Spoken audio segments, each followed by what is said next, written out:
today I'm reviewing the Elta MD Barrier Renewal Complex. And really quick, I just want to say I purchased all these products with my own money. I'll never do any sponsor ads or videos, so if that's something you're into, like, subscribe, share the video, or check out the link below or my Patreon community.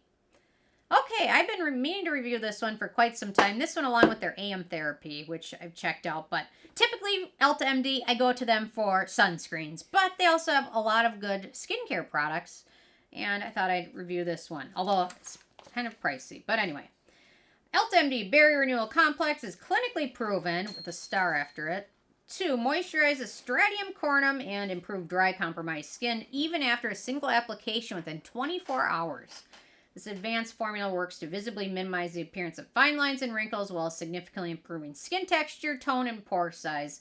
A selected blend of ceramides and other essential lipids helps strengthen the barrier and restore its natural hydration. Enzymes and vitamins minimize the appearance of redness and promote skin cell turnover. Within 21 days, skin appears softer, smoother, healthier,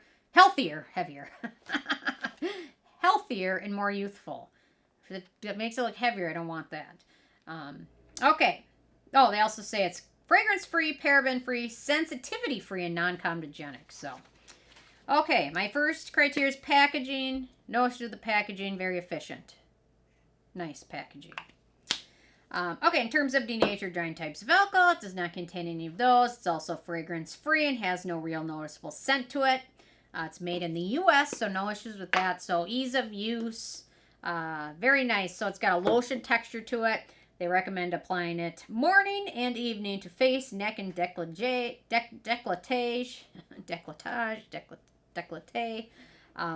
For daytime use, follow with Elta MD sunscreens. But anyway, so it's got a really nice lotion texture. One pump is enough for my face and neck. It takes a moment to absorb, but it sets to a non-sticky, radiant finish. And it plays well with other skincare products. I've been typically using this one in my evening routine. I've used a little bit in my morning routine, but I'm kind of fussy about my morning routine. I just like to do quick and easy, and I guess this one could fit in there, but lately I've just been focusing on serums for my summer morning routine. I don't need something this heavy. It's kind of heavy. So for especially when it's hot and humid and things like that. So, but very nice. A little bit of it goes a long way, which is very wonderful and very easy to use. Plays well with other products, no issues with pilling or anything like that. It does work great under sunscreens. And it works great under mineral sunscreens as well. Because mineral sunscreens can end up feeling hydrated when you apply a lot of them, but then end up feeling dry at the end of the day. This really does work well with it. So that might be a good way to use it if that's an issue for you, but you like your minerals. Okay, in terms of animal testing, Elta MD is not cruelty-free. I don't know why. For some reason, in my mind, I had them... Sorry, that's Ike. Can you hear him? I don't know. For some reason, Elta MD in my brain is cruelty-free, but they're not. So, I guess that was a wake-up call. So, okay, in terms of performance, this one's very nice without feeling super heavy. I recently got a little bit of milia from a heavy moisturizer, which I will out as the Use to the People Future Polypeptide Cream. So it was just too heavy for my skin, I guess. So this was a good heavy moisturizer that didn't make it worse, which is nice because it's very hydrating. Very nice to use in my evening routine. It's a good hydrating product without irritating skin, especially if you use some actives, which can be drying like tretinoin or things like that. This one's nice because you can add it in to that and help offset any of that dryness. And it really plays well with all those actives and things like that. So in terms of acne-prone skin, we've got a few ingredients of note. Glyceryl, stearate, squalane, vitamin E, and then carbomer. So that could be an issue for some people. But I think the bigger issue, we get to the price of it. So this is a full-size 1.7 ounces, 50 milliliters. It retails for about $58, so it's a bit pricey. I mean, for $10 more, you can get something like the Protini, which is a little bit more prestige.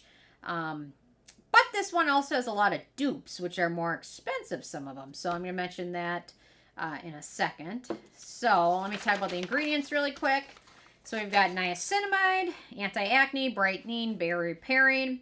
We've got ceramide NP, cholesterol, ceramide EOS, ceramide NS, Ceramide EOP, and Ceramide AP. So 6 different of those skin identical ingredients. Barrier repairing, also keeps skin hydrated and provides a protective barrier for skin. So nice that they included all those ceramides.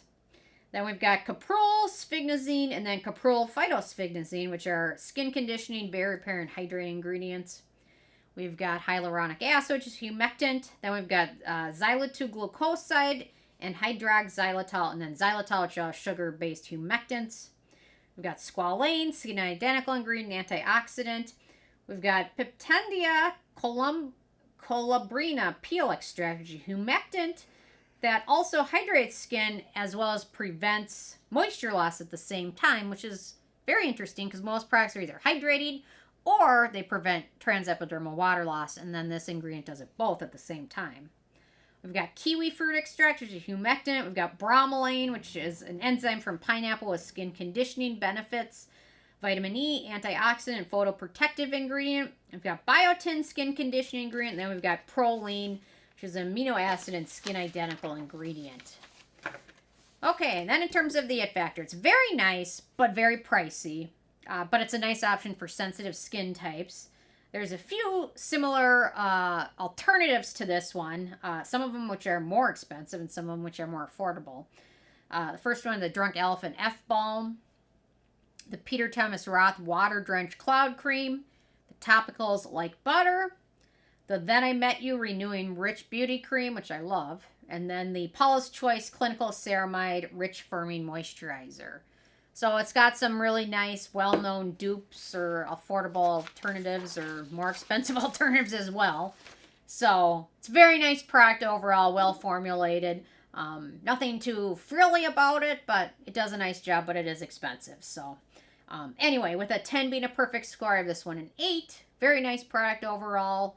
Although a lot of those alternatives I listed, a lot of them are cruelty-free, so those might be worth checking out too. So anyway, interested in hearing from you guys. If you had a chance to check this one out yet or not, if you have what your thoughts are, leave a comment. Love hearing from you guys, and stay tuned for more tomorrow. Thanks so much. Bye, guys.